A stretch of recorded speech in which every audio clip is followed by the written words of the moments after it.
अच्छा जी, हमारी डिस्कशन कल हो रही थी एब्जॉर्प्शन कॉस्टिंग प्रोसेस के आखिरी स्टेप एब्जॉर्प्शन पे, जिसमें हमने सीखा था कि जब ओवरहेड्स तमाम प्रोडक्शन डिपार्टमेंट्स में तकसीम हो जाएं तो उसके बाद हम ओवरहेड एब्जॉर्प्शन रेट कैसे डिटरमिन करते हैं।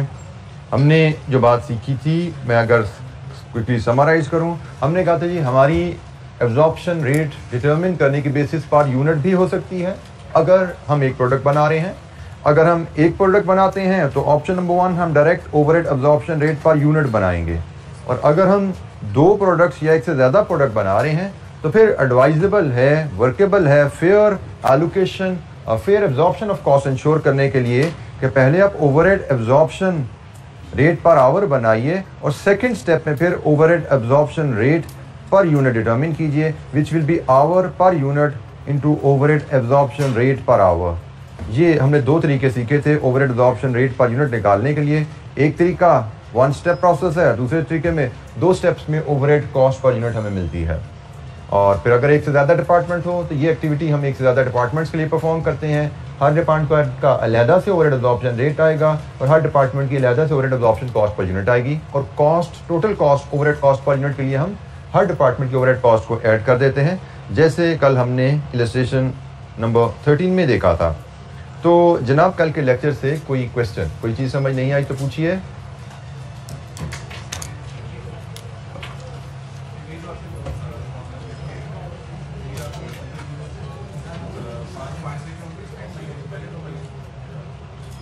कौन से 5 पॉइंट? जी बेटा, एब्जॉर्प्शन रेट हम पर यूनिट भी ले सकते हैं या पर आवर भी ले सकते हैं। मैंने जो निचली 2 बेसिस है मैंने अभी तक आपसे डिस्कस नहीं किया, मैंने कहा था आगे चल के हमारे सामने आएंगे, उसमें हम बात नहीं कर रहे। एब्जॉर्प्शन रेट की बेसिस लेने की बात हो रही थी।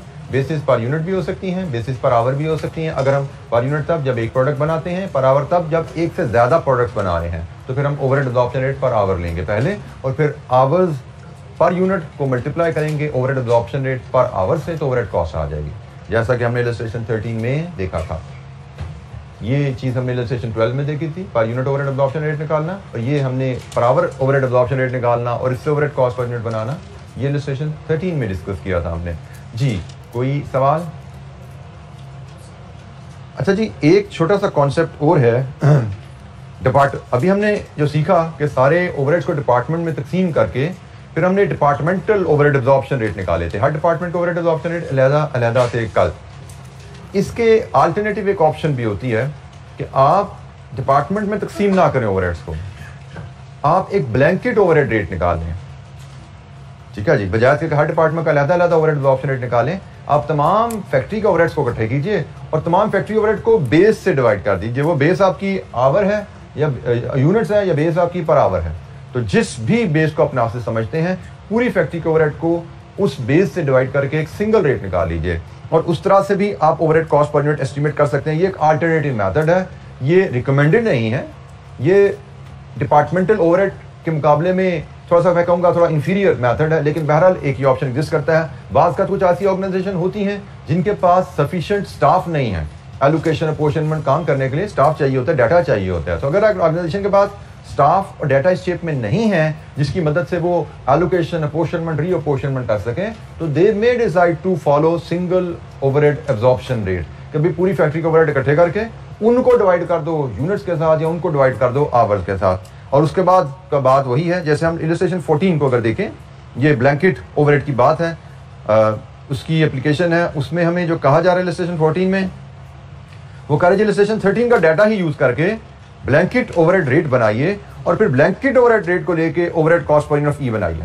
हमने इलस्ट्रेशन 13 में डिपार्टमेंटल ओवरहेड रेट लिया था और डिपार्टमेंटल ओवरहेड रेट की मदद से हमने overhead cost per unit of E बनाया था। तब यहाँ पे ब्लैंकेट ओवरहेड रेट हमें कहा जा रहा है, तो इलस्ट्रेशन 13 का डाटा हम अपने सामने लाते हैं। ये जी इलस्ट्रेशन 13 का डाटा है। ब्लैंकेट ओवरहेड का मतलब टोटल फैक्ट्री के ओवरहेड्स,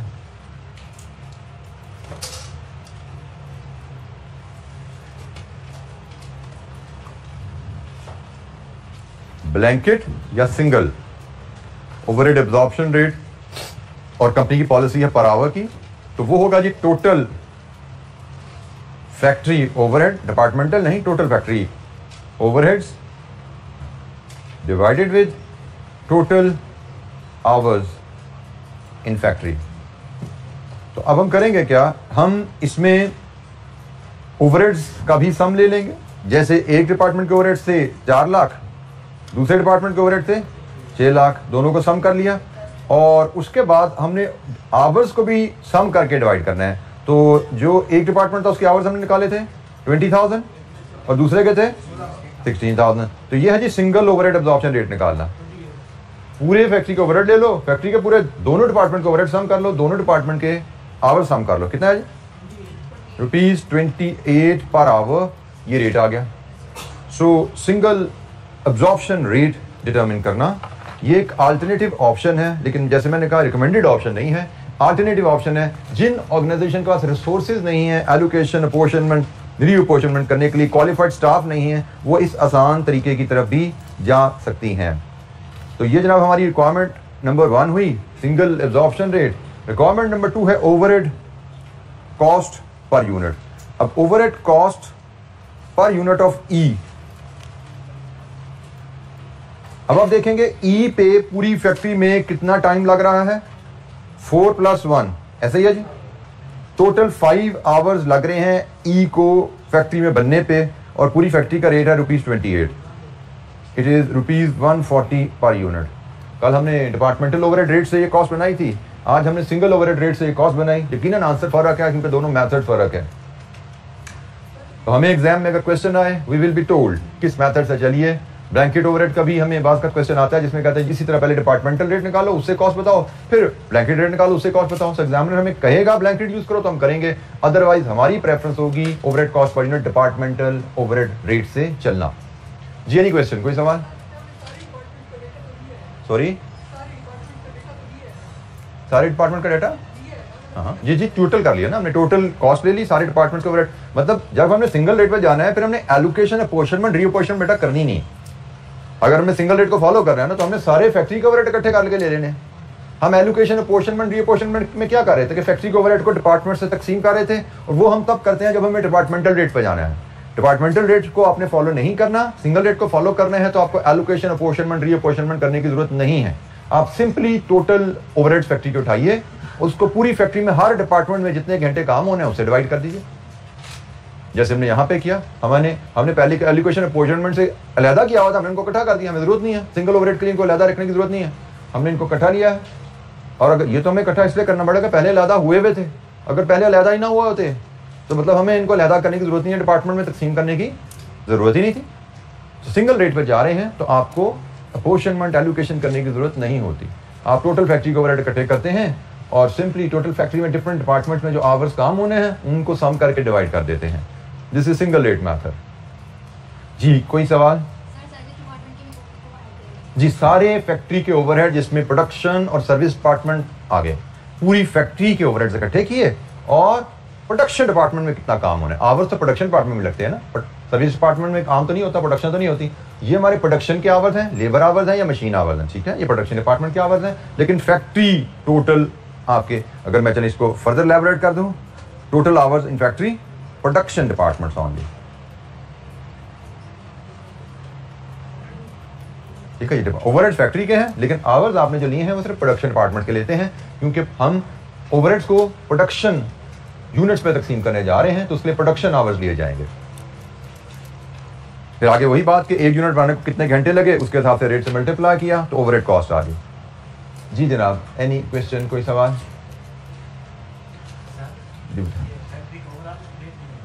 जी बेटा सिंगल ओवरहेड रेट्स को कहते हैं, पूरी फैक्ट्री का एक रेट निकल जाएगा। पूरी फैक्ट्री में 1 घंटा काम होगा तो 28 रुपये कॉस्ट आती है। जिस मर्जी डिपार्टमेंट में 1 घंटा काम हो जाए, मशीनिंग में हो जाए, असेंबली में हो जाए, 1 घंटा काम हुआ 28 रुपीज़ पूरी फैक्ट्री का रेट है। 1 घंटा काम किसी भी डिपार्टमेंट में होगा इट विल कॉस्ट 28। हमें टोटल 5 घंटे काम हुआ एक मशीनिंग में, एक असेंबली में, तो हमने कहा जी टोटल 5 घंटे काम हुआ है, 28 के हिसाब से खर्चा कितना चार्ज करेंगे। मैंने तो नहीं कहा बेटा, अच्छा मुझे बताइए कहाँ लिखा हुआ? Overhead absorption rate per our कैसे आएगा? टोटल फैक्ट्री ओवरहेड को जब टोटल फैक्ट्री आवर से डिवाइड करें, overhead absorption rate per our कैसे आएगा? टोटल फैक्ट्री ओवरहेड्स को जब फैक्ट्री के टोटल आवर से डिवाइड करेंगे तो single overhead absorption rate per our आएगा।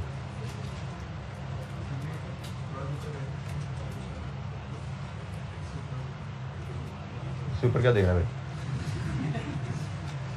जी बेटा, एनी क्वेश्चन, कोई सवाल? अच्छा जी, हम अब जरा जितनी हमारी लर्निंग हुई है, जैसे मैंने कहा था, हमने एक डिसेंट लेवल ऑफ लर्निंग यहाँ पे कर चुके हैं। इस पे एग्जाम लेवल हमें क्वेश्चंस मिलेंगे। तो अब हम क्वेश्चन नंबर 2 पे आते हैं। It is apportionment. Question number page 37 पे आपके पास है जी।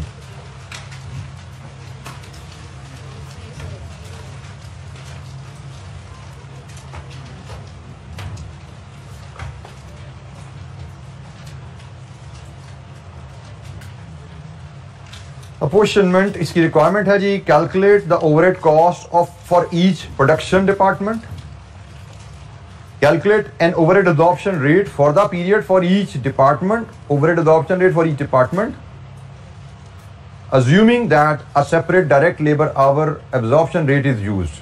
Basis है direct labor hour, departmental rate कीजिए। फिर कहते हैं calculate an overhead absorption rate for the period assuming that single factory wide direct labor hour absorption rate is used. तो पहले आपको departmental rate निकालना है और फिर आपको factory wide rate निकालना है। तो उससे पहले, लेकिन पहला पार्ट है, आपने ओवरहेड्स को प्रोडक्शन डिपार्टमेंट में तकसीम करना है। Let's see the data. A production centre has 3 production departments, so there is no service department. हमारी जिंदगी यहाँ पे थोड़ी आसान रखी गई है। Production department, the budgeted production overhead cost for the next period are as follows: factory rent, equipment depreciation, insurance, heating and lighting, then indirect material department wise available है, indirect labour direct department wise available है। ये joint cost है जी, और उसके बाद allocated cost है।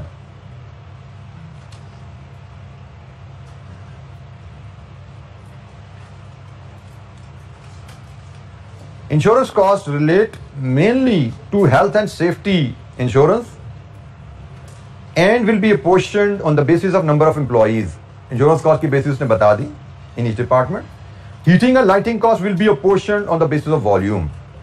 अच्छा, ये अगर वो ना भी बताता तो मैं ऑलरेडी आपसे डिस्कस कर चुका हूँ। जैसे हमें यहाँ पे उसने एरिया भी दिया हुआ है, वॉल्यूम भी दिया हुआ है, तो हमें पता है कि अगर वॉल्यूम ना होता तो हम हीटिंग एंड लाइटिंग को भी एरिया पे ले जाते, लेकिन from the available basis heating and lighting के लिए volume is the best base. और यहाँ पे एक और बात मैं फिर याद करा दूं, अगर एग्जामिनर ने कोई बेस दे दी है कि इस कॉस्ट को इस बेस पे तकसीम करो, वो बेस आपके हिसाब से सूटेबल है या नहीं है, आपको उसे फॉलो करना है। एग्जामिनर की इंस्ट्रक्शंस के अगेंस्ट हमने कभी नहीं जाना। हम अपनी जजमेंट तब अप्लाई करेंगे जब एग्जामिनर ने हमें इंस्ट्रक्शन नहीं दी। जब एग्जामिनर हमें लगेगा किसी मामले में साइलेंट है, फिर हम देखेंगे हमने जो सीखा है उसके मुताबिक क्या होना चाहिए। तो यहाँ पे उसने आपको इंश्योरेंस की तकसीम का तरीका बता दिया, हीटिंग एंड लाइटिंग की तकसीम का बेसिस बता दिया, बाकी दो की बेसिस उसने हम पे छोड़ दी है। तो फैक्ट्री रेंट की बेसिस एरिया है और इक्विपमेंट डेप्रिसिएशन की बेसिस ये दो हम खुद नहीं बता कर सकते हैं। तो जनाब टोटल 6 कॉस्ट है ओवरहेड्स की, 4 अपोर्शन होनी है, 2 एलोकेट होनी है। ये भी एलोकेशन है, ये भी एलोकेशन है, और ये 4 अपोर्शनमेंट है। जब हम ये एलोकेशन और अपोर्शनमेंट कर लेंगे तो हमें तमाम ओवरहेड कॉस्ट प्रोडक्शन डिपार्टमेंट में तकसीम होकर मिलेगी, और यही हमारी पार्ट ए की रिक्वायरमेंट है। Calculate overhead cost for each production department. Overhead cost को प्रोडक्शन डिपार्टमेंट में तकसीम करके overhead cost for each production department हमने कैलकुलेट करनी है। So let's perform question number 2। 3 production department है, तो 3 कॉलम हमारे बन जाएंगे प्रोडक्शन डिपार्टमेंट्स के लिए, और कोई सर्विस डिपार्टमेंट नहीं है। एक कॉलम हम बनाएंगे बेसिस के लिए। हम बेसिस यहां पे लिख लेंगे जी, किस बेसिस पे हम कॉस्ट को तकसीम करें डिपार्टमेंट्स में। टोटल वाला कॉलम भी बिल्कुल जी बना लेते हैं, टोटल वाला कॉलम भी बना लेते हैं क्योंकि हमें जरूरत पड़ने वाली है। टोटल का कॉलम भी बना देते हैं, बिल्कुल ठीक है जी। एक टोटल का कॉलम बना लेते हैं क्योंकि हमने सिंगल ओवरहेड रेट निकालना है, इसके लिए हमें टोटल की जरूरत पड़ने वाली है। तो डिपार्टमेंट ए, बी एंड सी,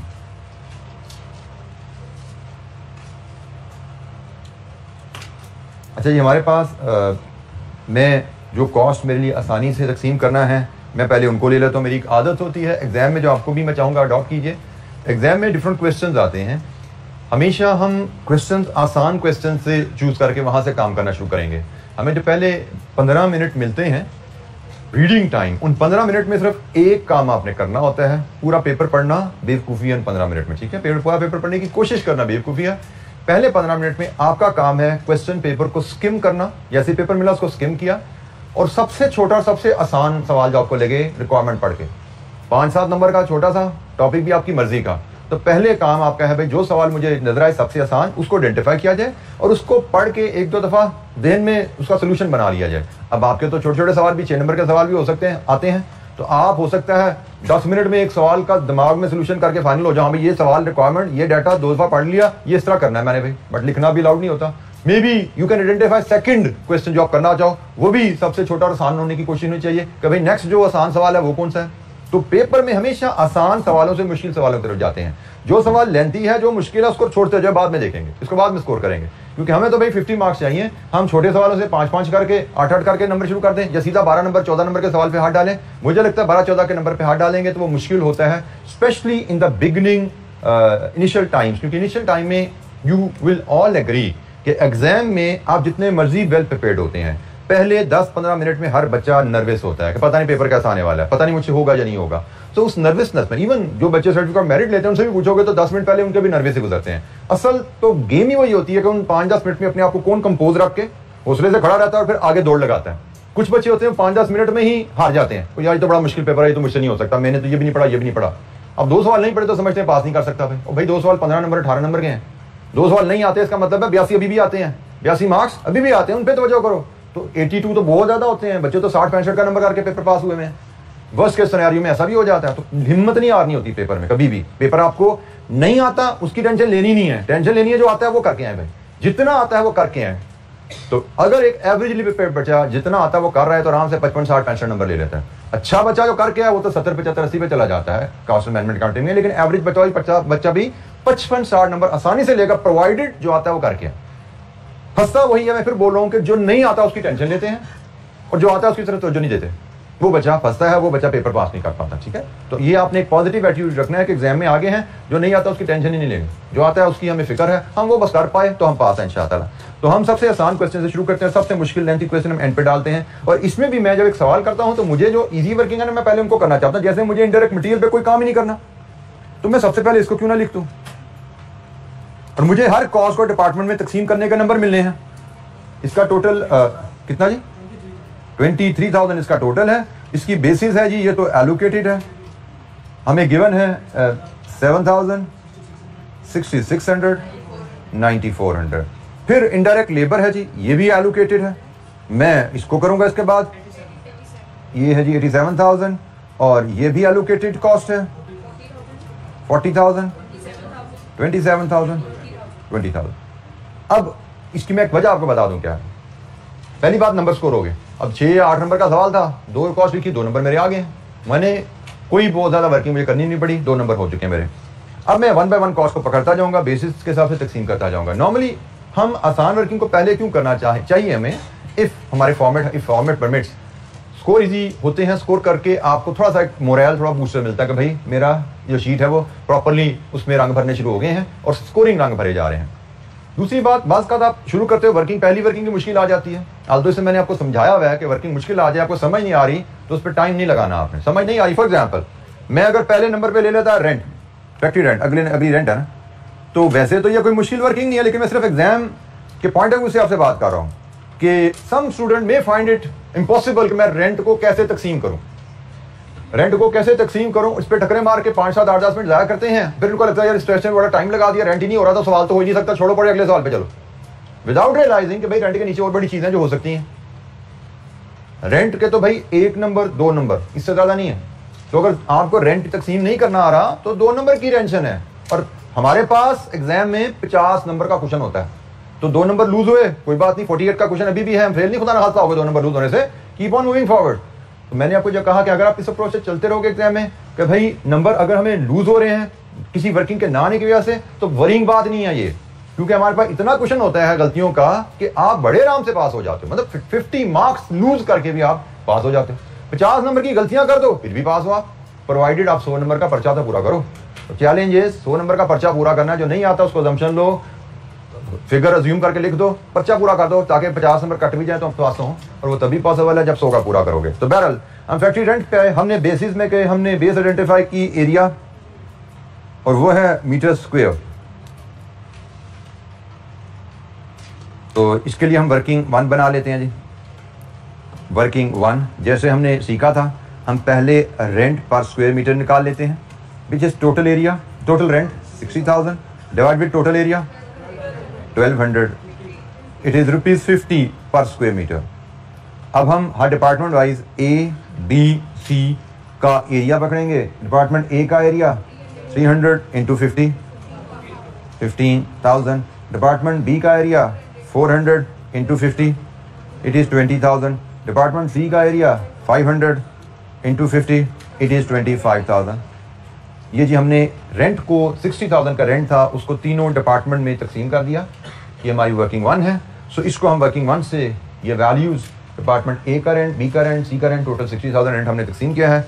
इसको हम अपने मेन टेबल में अब फीड कर लेते हैं। ये जनाब 15,000, 20,000, 5,000। इसके बाद नेक्स्ट कॉस्ट इक्विपमेंट डेप्रीसिएशन, इसके लिए हम वर्किंग 2 बनाते हैं और टोटल कॉस्ट इसकी है जी 80,000 और इसकी बेस हम लिस्ट से सिलेक्ट करें तो cost of equipment it is 1 million rupees in thousand में बताया गया कॉस्ट 1 मिलियन, बिल्कुल ठीक है। तो वर्किंग 2 में हम सबसे पहले इक्विपमेंट डेप्रीसिएशन का रेट बनाएंगे। It will be total cost 80,000 over total cost of equipment 1 million and as discussed this rate this will be in percentage, क्योंकि बेस भी हमारी रुपीज में है, कॉस्ट भी रुपीज में है। ऐसे केस में रेट हमारा परसेंटेज में आता है। कितना परसेंट? 8% डेप्रीसिएशन का रेट हमारे पास आ गया है। अब इसके बाद हर डिपार्टमेंट के इक्विपमेंट की कॉस्ट लेंगे और 8% का रेट उस पर अप्लाई करेंगे। तो जैसे डिपार्टमेंट ए के इक्विपमेंट की कॉस्ट 200,000 है, इसका 8% 16,000। डिपार्टमेंट बी के इक्विपमेंट की कॉस्ट 600,000, डिपार्टमेंट की कॉस्ट 8% के हिसाब से 48,000 and third department is again 200,000 8% के हिसाब से इट इज 16,000। ये हमने टोटल डेप्रिसिएशन का रेट निकाला और हर डिपार्टमेंट की डेप्रिसिएशन हमारे सामने आ गई। टोटल 80,000 की डेप्रिसिएशन थी, ये उसकी तकसीम आ गई हर डिपार्टमेंट में जी। Any question? डेप्रिसिएशन की तकसीम डिपार्टमेंट्स में, ये हम अपोर्शनमेंट कर रहे हैं। इसको भी यहाँ फीड करते हैं जी 16,000, 48,000 and 16,000। Next cost insurance. Insurance के बारे में कहा गया जी टोटल कॉस्ट है इसकी 20,000 और इसको तकसीम करना है नंबर ऑफ एम्प्लॉइज की बेस पे। ये क्वेश्चन में हमें बता दिया गया है, ठीक है जी। तो इसके लिए हम वर्किंग 3 बना लेंगे। वर्किंग 3 में सबसे पहले हम बनाएंगे इंश्योरेंस कॉस्ट पर एम्प्लॉई और उसके लिए हम टोटल इंश्योरेंस कॉस्ट को डिवाइडेड करेंगे total employees in the company से 50, तो ₹400। ये जी इंश्योरेंस कॉस्ट पर एम्प्लॉई आ गई हमारे पास। इसके बाद उसी अंदाज में ए बी सी के एम्प्लॉइज से हम मल्टीप्लाई करेंगे। तो ए के एम्प्लॉइज 20 हैं, 20 इंटू 400 8,000। बी के एम्प्लॉइज 16 है, 16 इंटू 400 6,400। सी के एम्प्लॉइज 14 है, 14 इंटू 400 5,600। लीजिए जी, ये हमारी इंश्योरेंस कॉस्ट जो टोटल 20,000 थी 3 डिपार्टमेंट्स में तकसीम हो गई। हमें बेसिस गिवन थी, नंबर ऑफ एम्प्लॉइज की बेसिस पे इस कॉस्ट को तकसीम करना है।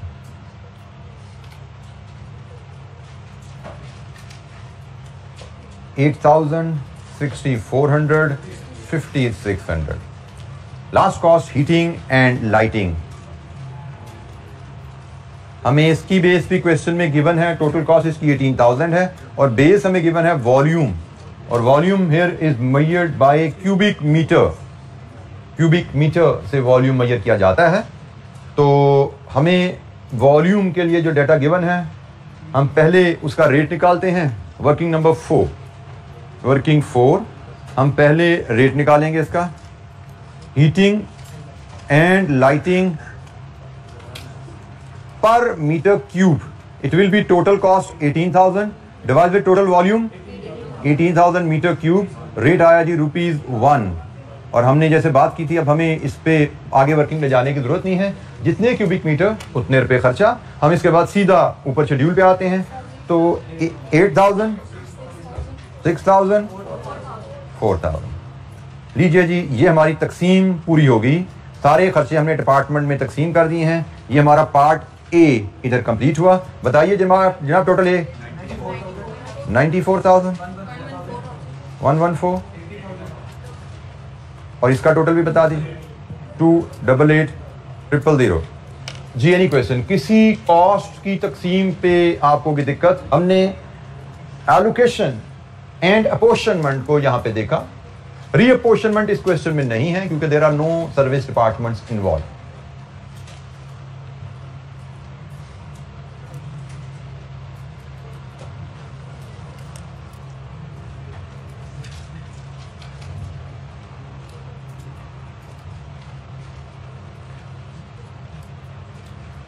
एग्जाम फॉर्मेट के लिहाज से एक और चीज आपको सीखनी है कि हम जब आंसर शुरू करते हैं किसी क्वेश्चन का तो हम उस क्वेश्चन के लिए जो स्पेस हमें चाहिए उसका आइडिया करते हैं और working should always start from the new page and ideally the best way कि working should be at the after the answer.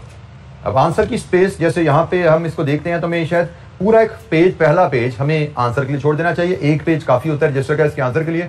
Working हमें नेक्स्ट पेज से शुरू करनी होती है। अगर आपको लग रहा नहीं आंसर जो टेबल मैंने सोचा है प्लान, क्योंकि प्लान तुमने पहले बनाना है कि किस तरह आंसर प्रेजेंट करना है, जिस तरह प्रेजेंट करना वो एक पेज से ज्यादा जगह ले सकता है तो वर्किंग आप पेज 3 से शुरू कर देना। पेज स्पेस के इस्तेमाल में कंजूसी नहीं करनी कि आधे पेज पे जी हमारा आंसर आ जाएगा तो नीचे से वर्किंग शुरू कर दें। आंसर लंबा हो जाता है। अक्सर देखा गया बच्चों के टेस्ट में मैंने कि आंसर है फिर वर्किंग है फिर आंसर का पार्ट वर्किंग के बाद में दोबारा आ रहा है। तो दिस प्रेजेंटेशन में harm you in the exam, क्योंकि एग्जाम आपकी वर्किंग शुरू होगी तो एग्जामिनर समझेगा आंसर खत्म। अब आपका आंसर का कुछ पार्ट अगर वर्किंग के बाद जा रहा है तो examiner may not be able to mark that, उसको पता ही ना लगे, हो सकता है आपका नुकसान हो सकता है। तो प्रेजेंटेशन मैटर्स, ख्याल रखना होता है आपने, क्योंकि इसमें कहा जाता है अगर आप एग्जामिनर की जिंदगी आसान रखोगे तो आपकी जिंदगी भी आसान रहेगी। अगर आपने उसकी जिंदगी मुश्किल में डाली तो एग्जामिनर के पास टाइम इतना नहीं होता। Let me be honest with you, मुझे अभी भी याद है पाकिस्तान में तो मैंने कभी पेपर मार्क नहीं किए, लेकिन अपना पाकिस्तान ICAP ऐसे डाटा शेयर करता है, लेकिन ACC ने एक बार डाटा शेयर किया था इसी प्रेजेंटेशन के ऊपर और मेरे ख्याल में वो ICAP में भी टोटली रेलिवेंट होगा। उन्होंने कहा जी एक टीचर को जितने पैसे दिए जाते हैं ना पेपर मार्क करने के, तो एज अ प्रोफेशनल उसके पास एक पेपर को मार्क करने के लिए 5 से 7 मिनट होते हैं। 5 से 7 मिनट में उसने पास या फेल का फैसला करके आगे जाना होता है। अब आप देख लो कि आपकी प्रेजेंटेशन कितनी अहम है। उसके बाद ये टाइम नहीं, उसको समझ नहीं आ रहा, वर्किंग रेफर नहीं हुई, वर्किंग के बीच में जवाब घुसा हुआ है तो ढूंढता फिर कहाँ गई चीजें। उसको सीक्वेंस में चीजें प्रेजेंटेड नजर आएंगी, वो तरीके से आपको नंबर देता जाएगा। अगर चीजें जंबल अप होगी, मिक्सअप होगी तो उसके पास टाइम नहीं है ढूंढे, वो समझेगा शायद नहीं हुई नहीं, उसको नहीं नजर आई, वो समझेगा नहीं हुई नहीं, वो आपको मार्क्स नहीं देगा, आगे चला जाएगा। तो इसलिए ये आपकी जिम्मेदारी है कि एग्जामिनर को चीजें ऑर्गेनाइज्ड वे में नजर आए। और मैं फिर बता रहा हूं, ये ऑर्गेनाइज्ड वे में सीधी एग्जाम में जाके नहीं आप कर सकते पहली दफा। ये आपको घर से होम प्रैक्टिस करते हुए कोशिश करनी है, how to present an answer in organised way. आपको टेस्ट में बैठना है, आपको मिड टर्म में बैठना है, फाइनल मॉक में बैठना है, ताकि जो एग्जाम में आपकी स्किल टेस्ट होनी है उसकी प्रैक्टिस आपकी होती है, आप पेपर के लिए तैयार हो। हमने सिर्फ टाइम नहीं स्पेंड करना क्लास में घर में, हमने एग्जाम में अल्टीमेटली बैठ के पास करना पेपर। तो हर वो काम करेंगे हम जिससे हमारी एग्जाम में परफॉर्मेंस इंप्रूव होगी। और एग्जाम में परफॉर्मेंस क्या है उसके लिए मैं बार बार आपको चीजें बताता रहूंगा। और मैंने जैसे शुरू में आपसे बात की थी कि अल्हम्दुलिल्लाह मैंने अगर फर्स्ट टाइम में पेपर्स पास किए तो उसकी वजह यही थी कि एग्जाम स्किल वाज एक्सेप्शनल इन मी। मैं एग्जाम में होता है जो मैं भी कहता था घबराना नहीं होता, भागी चलो। इमरान खान ने तो कहना शुरू किया घबराना नहीं होता, मैं बड़े अरसे से कह रहा हूँ। मैं बल्कि एक और जुमला बोलता होता था हमारे ज़माने में, बल्कि एक मूवी आई थी हमारे ज़माने में, एक पाकिस्तानी मूवी, उस बचपन टीन एज में देखते होते थे हम, उसका नाम था जो डर गया वो मर गया। तो पेपर में भी यही होता है, जो पहले 10-15 मिनट में घबरा गया कि पेपर पास नहीं हो सकता, उससे फिर पेपर पास नहीं होता। तो डरना नहीं होता, हौसले से रहना होता है, लेकिन पीछे से तैयारी की होगी तभी हौसला रहता है ना। जब पढ़ाई नहीं हुआ, तैयारी नहीं है तो हौसला कहाँ से आएगा फिर?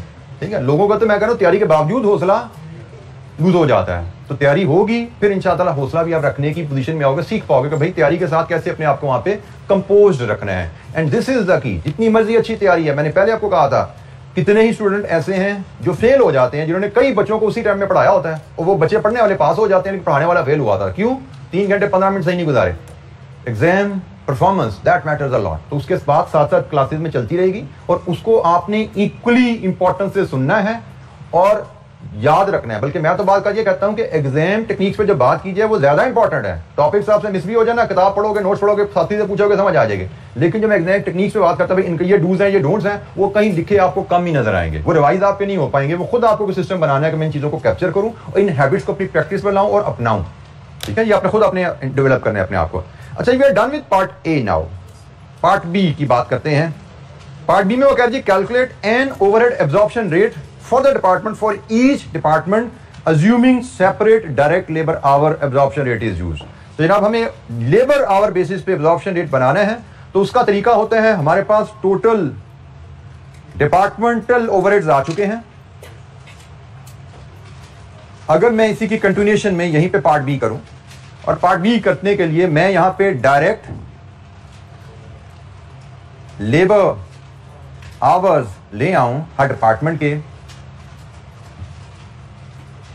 क्वेश्चन में मुझे रेडीली अवेलेबल है 8,000, 6,000, 4,000, और इसकी बेसिस पे मैं यहीं पे अगर आंसर को प्रेजेंट करने का ये भी तरीका है, मैं इसको कहूं ये ए है, ये बी है, तो overhead absorption rate per labour hour is A divided with B. ठीक है जी, हम एग्जाम में इस तरह भी आंसर प्रेजेंट करते हैं ताकि एग्जामिनर को कोई दिक्कत हो हम कहां से चीजें ला रहे हैं। तो ये जनाब ओवरहेड एब्जॉर्प्शन रेट पर डायरेक्ट लेबर आवर 2 डेसिमल पे, बिल्कुल ठीक है जी। यहां पे एक प्रैक्टिस याद रखिएगा, जब वैल्यूज ले रहे हैं, ये वैल्यूज हैं, ठीक है, वैल्यूज हमेशा आप रुपीज में है तो डेसिमल लगाने की जरूरत नहीं है, लेकिन जब आप पर यूनिट या पर आवर रेट कैलकुलेट कर रहे हैं, then it is recommended to go up to 2 decimal. ये है वैल्यू कि जी महीने में खर्चा कितना होगा, 15,000, ठीक है जी। तो 15,000.12 या 13 लगाने की जरूरत नहीं है, उसके बाद डेसिमल की जरूरत नहीं है। लेकिन जब पर यूनिट या पर आवर वो वैल्यू नहीं होती, वो रेट कहलाता है। तो जब रेट लिखोगे तो उसको 2 डेसिमल पे ले जाना एडवाइजेबल है। तो जनाब ये 11.75, 19.00, 20.00, ये जी हमारे ओवरहेड एब्जॉर्प्शन रेट आ गया डिपार्टमेंट वाइज। ये पार्ट बी हमारा कंप्लीट हो गया। अब देखिए, दिस इज स्मार्ट प्रेजेंटेशन, हमें कोई फार्मूला अलग से लिख के करने की जरूरत नहीं है, टाइम सेव करने हैं तो हम स्मार्ट फॉर्मेट से स्मार्टली चीजों को प्रेजेंट करके टाइम सेव कर सकेंगे। ये भी एग्जाम के लिए बड़ी की होती है। We need to learn how to work smartly and efficiently. काम भी हमारा हो गया, प्रेजेंटेशन भी हमारी कंप्लीट है, इन्फॉर्मेशन भी कंप्लीट है, और हमने टाइम भी अपना सेव किया। कोई हमें डुप्लीकेशन नहीं करनी पड़ी, कोई फार्मूला नहीं लिखना पड़ा, नॉन प्रोडक्टिव एक्टिविटी में हम नहीं गए। तो अब जब हम पास पेपर क्वेश्चंस कर रहे होंगे तो साथ साथ हम प्रेजेंटेशन की और एग्जाम टेक्निक्स की बातें भी इंशाअल्लाह साथ साथ चलती रहेंगी। और ये ग्रेजुअली जैसे जैसे हम आगे जाएंगे तो मेरा फोकस, चूंकि 1-2 चैप्टर के बाद हम मैक्सिमम बातें मैं आपसे कह चुका हूँ, फिर मैं एग्जाम टेक्निक्स को रिपीट नहीं बार बार करूंगा, फिर मेरा फोकस सिर्फ काम करने पर रहेगा, क्योंकि बात हमें टाइम भी हमारे पास लिमिटेड होता है। क्लास में मैं एक चीज़ को बार बार रिपीट नहीं कर सकूंगा। हाँ, जहाँ पे कोई नई स्किल आया करेगी उसकी मैं बात करूंगा, लेकिन बार बार चीज़ें आगे चल के रिपीट नहीं हो पाएंगी। एग्जाम टेक्निक्स की बातें में भी 2 चैप्टर 3 चैप्टर तक हमारी साथ साथ चलेंगी, फिर ये डाइल्यूट हो जाएगी ये डिस्कशन, फिर हमारा फोकस फिर रह जाएगा मेनली कंटेंट के ऊपर। जी एनी क्वेश्चन, कोई सवाल? पार्ट सी भी है जी हमारे पास, कहता है जी calculate single factory overhead rate. तो सिंगल फैक्ट्री ओवरहेड रेट हमारे लिए होगा जी part C, single factory overhead, या इसको हम ओवरहेड एब्जॉर्प्शन रेट ही कह लेते हैं, सिंगल ओवरहेड एब्जॉर्प्शन रेट पर डायरेक्ट लेबर आवर। ये भी पर डायरेक्ट लेबर आवर चाहिए, तो उसके लिए हम लेते हैं जी टोटल कॉस्ट फैक्ट्री की ओवरहेड की 288,000 है, और आवर्स का टोटल डायरेक्ट क्वेश्चन में अवेलेबल है जी 18,000 डायरेक्ट लेबर आवर्स हैं। तो रेट इज पर लेबर डायरेक्ट लेबर आवर। तो लीजिए जी, ये हमारा क्वेश्चन नंबर 2 कंप्लीट है। उसके तीनों पार्ट हमने एड्रेस कर दिए।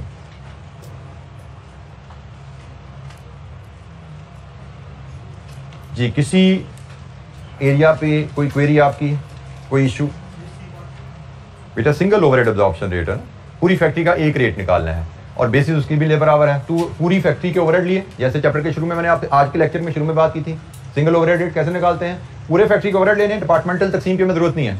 पूरे फैक्ट्री के ओवरहेड लिए, पूरे फैक्ट्री के लेबर आवर लिए। ये क्वेश्चन में गिवन है, ये इनका ब्रेकअप था ना डिपार्टमेंट वाइज, इनका टोटल 18,000 फैक्ट्री के लेबर आवर भी गिवन है। तो पूरी फैक्ट्री के ओवरहेड्स डिवाइड विद पूरी फैक्ट्री के लेबर आवर्स, तो ये सिंगल फैक्ट्री ओवरहेड रेट आ गया। हम चाहें तो ये पॉलिसी रख सकते हैं कि हम डिपार्टमेंटल ओवरहेड एब्जॉर्प्शन रेट के हिसाब से ओवरहेड कॉस्ट पर यूनिट निकालेंगे। जैसे इलस्ट्रेशन 13 में हमने प्रोडक्ट ई की ओवरहेड कॉस्ट पर यूनिट निकाली थी कल। हम चाहें तो अपनी पॉलिसी रख लें, हम सिंगल ओवरहेड एब्जॉर्प्शन रेट से ओवरहेड कॉस्ट पर यूनिट निकालेंगे। जैसे आज हमने इलस्ट्रेशन 14 में उसी प्रोडक्ट ई की overhead cost per unit single rate से निकाली थी। तो ये कंपनी अपने रिसोर्सेज, अपनी टीम के लिहाज से पॉलिसी रख सकती है। रिसोर्सेज ज्यादा हैं, क्वालिफाइड हैं, आप एलोकेशन, अपोर्शनमेंट, रीअपोर्शनमेंट के बाद डिपार्टमेंटल रेट पे जाओ, वहां से कॉस्ट पर निकालो। That is better way. है एस्टिमेशन, ये भी है, ये भी एस्टिमेशन, बट यहां से एस्टिमेट थोड़ा फेयर होगा, ज्यादा फेयर होगा। यहां से एस्टिमेट कम फेयर है। जी, एनी क्वेश्चन, कोई सवाल? क्यों देगा वो? नहीं वैसे क्यों देगा, वजह बता मुझे। हमने ओवरहेड को प्रोडक्शन पे तकसीम करना है, प्रोडक्शन पे। तो नंबर ऑफ एम्प्लॉइज क्या प्रोडक्शन, हमें कॉस्ट पर यूनिट बनानी है, ओवरहेड कॉस्ट पर यूनिट बनानी है। हमने लेबर आवर को किस लिए बनाया कि हम यहां से इसको पर यूनिट में ले जा सकते हैं कि कुर्सी पे 2 घंटे लगे हैं 16 × 2, डेस्क पे 10 घंटे लगे हैं 16 × 10, ठीक है। तो एम्प्लॉइज से पर यूनिट पे कैसे लेकर जाओगे? तो गुड्डा गुड्डी का खेल तो नहीं खेले ना जिससे दिल करे डिवाइड करवा देगा हमारा, ठीक है। मकसद सामने रखो, क्या है मकसद? है ओवरहेड कॉस्ट पर यूनिट बनाना। तो ओवरहेड कॉस्ट पर यूनिट के लिए बेसिस की आपको मैंने डिस्कशन की कि बेसिस हमारी हो सकती है पर यूनिट, बेसिस हमारी हो सकती है पर आवर, वो लेबर आवर है वो मशीन आवर है। ये 3 बेसिस मैंने आपसे बात की, ठीक है। इसके अलावा भी बेसिस 2 हैं मैंने जो पेंडिंग करवाई हैं, जब वो आएंगे डिस्कस करेंगे। लेकिन एम ध्यान में रखिए कि बेसिस से अल्टीमेटली हमने जाना कहां पे है? Cost per unit. हम डायरेक्ट कॉस्ट पर यूनिट पे ले लें बेस, या हम पर आवर की बेस लेके नेक्स्ट स्टेप में कॉस्ट पर यूनिट निकाल लें। अल्टीमेटली हमें ओवरहेड कॉस्ट पर यूनिट चाहिए होती है, जो इस पूरे चैप्टर में हमने पहले चैप्टर के शुरू में एम रखा था। भाई ये सीखने जा रहे हैं हम यहाँ पे जी। Any question? अच्छा, ये एक छोटा सा सवाल और है हमारे पास, ये लगभग मुझे लगता है बड़ा सिंपल सा सवाल है। लेट्स सी क्या कहता है जी। Question number 3, calculate budgeted total fixed overhead cost per unit of product X and product Y. Overhead cost per unit बनानी है भाई, एक्स की और वाई की, overhead cost per unit. Let's read the data. A company makes 2 product X and Y, each product is processed through 2 cost centres, मतलब department CC1 CC2। The following budgeted data is available. Allocated and apportion overheads दोनों production departments में क्या है? All overheads are fix. हमें इससे फर्क नहीं पड़ता, फिक्स है वेरिएबल, हमें तो टोटल ओवरहेड मिल गया जी। अच्छा नहीं, फर्क इसलिए पड़ता है कि उसने हमसे fixed overhead cost per unit कहा है, तो ठीक हो गया। अच्छा जी, direct labour hours per unit product X पे CC1 में कितना लगा, CC2 में कितना लगा, प्रोडक्ट वाई CC1 CC2, ये आवर्स आ गए जी। Budgeted production is 12,000 units of product X and 10,000 units of product Y. Fixed overheads are absorbed into cost on direct labour hour basis. 2 departments में ओवरहेड तकसीम हुए हैं और हमें कहा गया है ओवरहेड एब्जॉर्प्शन रेट आपका रहेगा लेबर आवर की बेसिस पे। तो जनाब यहां से अगर हम अब ज़हन में, अब पहले भी हम रिक्वायरमेंट सॉल्व करते आ रहे थे, उसने एक स्टेप बताया होता था, पहले ये करो फिर ये करो फिर ये करो। अब उसने कहा सीधी डेस्टिनेशन बता दिया भाई, ओवरहेड कॉस्ट पर यूनिट बता दो। अभी हमें खुद देखना पड़ेगा क्या स्टेप्स हैं ओवरहेड कॉस्ट पर यूनिट जाने तक। 2 डिपार्टमेंट्स हैं, पहला स्टेप दोनों डिपार्टमेंट्स की का ओवरहेड एब्जॉर्प्शन रेट निकालना पड़ेगा। डिपार्टमेंटल ओवरहेड एब्जॉर्प्शन रेट निकलेगा, इसका भी overhead absorption rate per labour our, इसका भी overhead absorption rate per labour our निकलेगा, जैसे कल हमने इलस्ट्रेशन 13 देखी थी। दोनों का एब्जॉर्प्शन रेट निकलेगा, फिर जिस प्रोडक्ट पे जिस डिपार्टमेंट में जितना टाइम लगा है उसके हिसाब से ओवरहेड कॉस्ट पर यूनिट निकाल लेंगे। तो हमें दोनों डिपार्टमेंट्स का ओवरहेड एब्जॉर्प्शन रेट पहले बनाना है। हम क्वेश्चन नंबर 2, क्वेश्चन नंबर 3, हम इसको एक ही टेबल में अरेंज कर लेते हैं, बजाय इसका अलग-अलग फार्मूला लगाएं। ये मैं एक टेबल बनाता हूं और इसमें मैं यहां पे लेता हूं CC1, यहां पे CC2, और ओवरहेड एब्जॉर्प्शन रेट निकालने के लिए मुझे जो इन्फॉर्मेशन चाहिए एलोकेटेड एंड अपोर्शन ओवरहेड्स चाहिए, वो मुझे गिवन है जी डिपार्टमेंट CC1 के 126,000, 180,000। इसके बाद मुझे इनको डिवाइड करना है बजटेड लेबर आवर से। CC1 में कितने लेबर आवर्स काम होगा, CC2 में कितने लेबर आवर्स काम होगा। अब जरा तवज्जो से देख लीजिएगा, मैं स्मार्ट वर्किंग के थ्रू ये आंसर कंप्लीट करने जा रहा हूं। CC1 में कितने घंटे काम होगा, ये जी CC1 का काम है, ऐसा ही है 1.5 पर यूनिट एक्स पे लगने हैं, 1.2 पर यूनिट वाई पे लगने हैं, और एक्स कितने बनने हैं, वाई कितने बनने हैं, सब कुछ गिवन है ना। एक्स पे कितना टाइम लग जाएगा, वाई पे कितना टाइम लग जाएगा, हो गया कैलकुलेट यहां से। तो CC1 में 12,000 यूनिट पे एक्स पे कितना टाइम लगा, CC1 में 10,000 यूनिट पे वाई पे कितना टाइम लगा, तो यहां से हम CC1 का टोटल टाइम निकाल सकते हैं जी। तो CC1 डिपार्टमेंट का टोटल टाइम आप कैलकुलेट करेंगे 12,000 units into 1.5 plus 10,000 units into 1.2। तो जनाब यहां से आप बताइए ये CC1 का टोटल टाइम हो गया कितना जी, 30,000। और यही वर्किंग मैं नीचे CC2 के लिए कर लेता हूं कि 12,000 यूनिट्स इंटू 2 प्लस बताइए, यस 10,000 इंटू 1.2, 10,000 यूनिट्स इंटू 2.6, 50,000। तो जनाब यहाँ से हम ओवरहेड एब्जॉर्प्शन रेट डिटरमिन कर लेते हैं। OAR पर लेबर आवर 4.20, 3.60। हमें पहले overhead absorption rate department wise बनाना है और उसके बाद हम ओवरहेड कॉस्ट पर यूनिट आसानी से एस्टीमेट कर सकते हैं। अब यहां से onward overhead cost per unit हम लेते हैं एक्स की। एक्स में CC1 में लगा 1.5 और CC1 का रेट है 4.2। एक्स पे लगा CC2 में 2 आवर्स और उसका रेट है 3.6। तो जनाब एक्स की overhead cost is 13.50 rupees per unit. इसी तरह हम वाई की कॉस्ट बना सकते हैं। वाई पे CC1 में लगा 1.2 आवर, रेट है 4.2 पर आवर, और वाई पे CC2 में लगा है 2.6 आवर्स और रेट है 3.6, 14.40 पर यूनिट। लीजिए जी, this ends our question number 3। हमने यहाँ पे overhead absorption rate per hour निकाला। ये हमारे रुपीस में रेट हैं, रुपीस पर आवर में रेट हैं जी ये हमारे पास, और यहाँ पे ये हमारे सारे आवर्स हैं। ये CC1 की कॉस्ट है, ये CC2 की कॉस्ट है। एक्स पे CC1 में कितना खर्चा आया, एक्स पे CC2 में कितना खर्चा आया, एक्स पे टोटल खर्चा कितना हुआ, वाई पे CC1 में कितना ओवरहेड का खर्चा आया, वाई पे CC2 में कितना खर्चा आया ओवरहेड का, और वाई की टोटल ओवरहेड कॉस्ट क्या है। ओवरहेड कॉस्ट पर यूनिट हमसे मांगी गई थी, तो हमने जो सीखा हुआ है कि ओवरहेड यूनिट के लिए हमें ओवरहेड एब्जॉर्प्शन रेट चाहिए होता है, और यहाँ पे उसने कहा overhead absorption rate per labour our लेने हैं। तो फिर पहले रेट पर आवर बनाया जाता है, फिर उसके बाद आवर इंटू रेट से कॉस्ट निकाली जाती है। 2 डिपार्टमेंट्स हैं तो भाई 2 जगह कॉस्ट निकाली, सम कर दी। जो हमने बातें कल तक सीखी थी उन्हीं पे डिस्कशन आज हमारी हुई, उन्हीं को लेकर क्वेश्चन हम देख रहे हैं। सिर्फ आज एक नया कॉन्सेप्ट सीखा हमने, दैट वाज डिपार्टमेंटल या ब्लैंकेट ओवरहेड। एक नई चीज सीखी है, बाकी हमारी रिवीजन चल रही हैं। सिर्फ आज की तारीख में जो कॉन्सेप्ट सीखा गया है वो ब्लैंकेट ओवरहेड्स का है।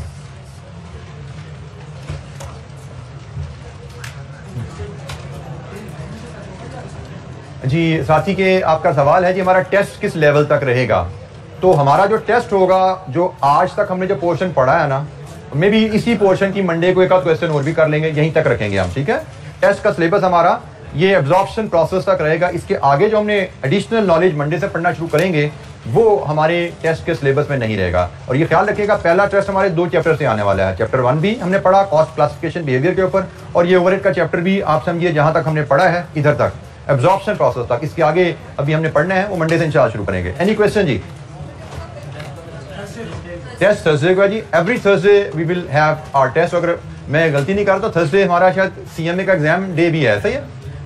हमारा एग्जाम डे भी CMA का शायद थर्सडे ही है, तो इसकी मुनासबत से ये दिन रखा गया है ताकि थर्सडे को टेस्ट देते देते जाके एग्जाम में बैठ जाएंगे इंशाअल्लाह। तो अल्लाह खैर करेगा।